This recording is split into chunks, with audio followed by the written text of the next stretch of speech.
साथीहरू एकदमै खुसीको खबर छ। धेरै जस्तो नेपालीहरू पढाइको लागि, उपचारको लागि या रोजगारको लागि जाने भनेको भारततिर।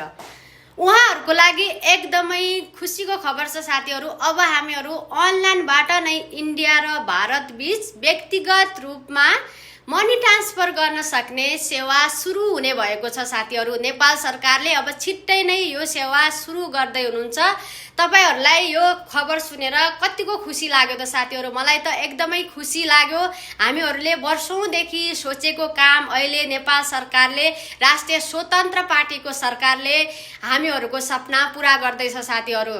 यो खबर सुनेर नेपालीहरू खुसी हुने जतिले भिडियोलाई लाइक गरेर कमेन्टमा नेपाल सरकारलाई धन्यवाद दिँदै जय नेपाल लेख्नुस् त। हेरौं 77 जिल्लाबाट है त। फेरि नेपालीहरू जो भारतमा बस्नुहुन्छ उहाँहरूले मात्र नभएर सबैले नेपाल सरकारलाई राम्रो कामको लागि धन्यवाद दिनु होला है त।